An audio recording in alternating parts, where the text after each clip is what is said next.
Student का focus एक ही चीज पे होना चाहिए। एग्जाम टाइम में स्टूडेंट का फोकस एक ही चीज पे होना चाहिए।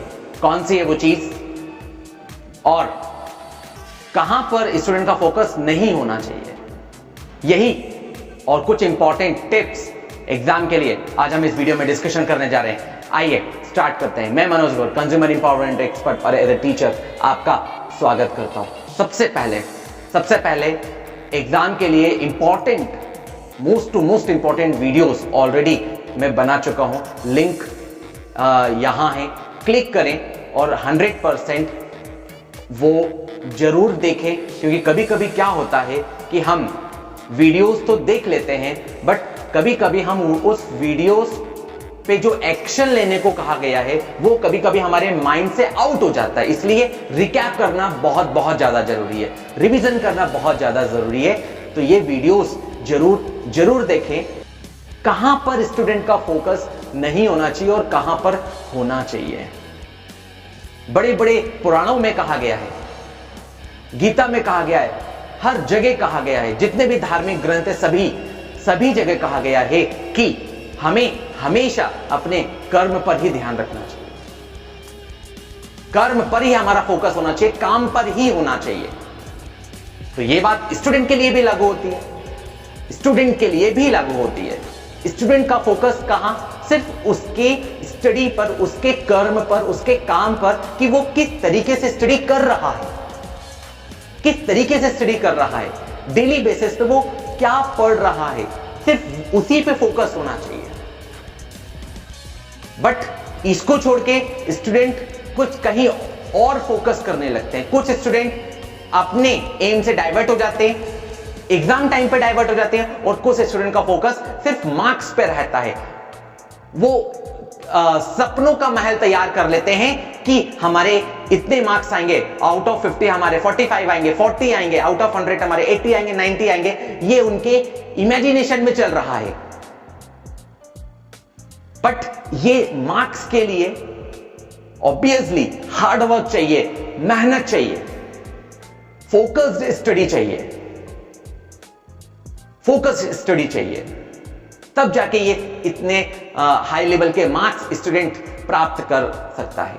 बट स्टूडेंट अपना फोकस वहां पर लगा लेता है, वर्क को छोड़ के, हार्ड वर्क को छोड़ के, स्टडी को छोड़ के मार्क्स पे फोकस आ जाता है कि यस इतने मार्क्स आएंगे। अरे नहीं, स्टूडेंट का काम है डेली बेसिस पे स्टडी करना, डेप्थ में जाके स्टडी करना, फोकस करना। यस, तो मार्क्स तो अपने आप आएंगे ही आएंगे। इवन जब स्टूडेंट एग्जाम देता है, एग्जाम हॉल से जैसे ही बाहर निकलता है तो उसकी एक और उम्मीद खड़ी हो जाती है, एक और उम्मीद पैदा हो जाती है पेपर देने के बाद। अब तो मेरे 100% आउट ऑफ 50 में से मान लेते 45 मार्क्स तो आने ही वाले हैं। ये उम्मीद लगा के स्टूडेंट जैसे एग्जाम हॉल से बाहर निकला, वो ये उम्मीद उसकी बढ़ती जाती है। नहीं, इस उम्मीद को स्टूडेंट को नहीं बढ़ाना, इसका बहुत बैड इफेक्ट होता है। कैसे? हम एक एग्जांपल से समझते हैं। चलिए मान लेते हैं आज 11 तारीख है और 11 तारीख को एग्जाम स्टूडेंट का पेपर हुआ है। स्टूडेंट बाहर निकला और जैसे वो बाहर निकला उसने एक उम्मीद बना ली कि यस मेरे 45 मार्क्स आएंगे ही आएंगे, इससे कम नहीं आएंगे। और मान लेते हैं 25 को उसका रिजल्ट है। तो ये जो बीच के जो डेज है, 14-15 डेज, 14 से 15 दिन, यहां पर उसकी जो उम्मीद थी वो बहुत ज्यादा बढ़ चुकी है। और जब रिजल्ट वाले दिन देखता है, इवन उसके 1 नंबर या 2 नंबर या 3 नंबर कम आते हैं, मान लेते 40 मार्क्स आए, 41 आए, तो वहां पर स्टूडेंट खुश नहीं होता है, वहां पर वो दुखी होता है। वहां पर वो दुखी होता है कि नहीं, मेरे तो 45 मार्क्स आना चाहिए था, ये कम कैसे आ गए। वहां पर स्टूडेंट ये भूल जाता है कि ये जो 5 मार्क्स डिडक्ट हुए हैं, ये खुद स्टूडेंट की मिस्टेक की वजह से कहीं ना कहीं प्रॉब्लम हो गई थी, किसी ना किसी क्वेश्चन में प्रॉब्लम हो गई थी, जिसके कारण वो मार्क्स डिडक्ट हुए हैं। बट स्टूडेंट का फोकस वहां नहीं रहता है। स्टूडेंट का फोकस, उसने जो उम्मीद लगा के बैठा था 14 दिनों से, उस उम्मीद पे रहता है और वो उम्मीद टूट जाती है। इससे बहुत सारे स्टूडेंट तो डिप्रेशन में चले जाते हैं। इंप्रूवमेंट करने के बजाय वो डिप्रेशन में चले जाते हैं, ये देखने के बजाय कि मार्क्स कहां पर डिडक्ट हुए हैं, आगे आगे से वो वहां उस गलती पे मार्क्स डिडक्ट नहीं होंगे, ये सोचने के बजाय वो कुछ कहीं और ही डायरेक्शन में चले जाते हैं। जबकि करना क्या चाहिए स्टूडेंट को?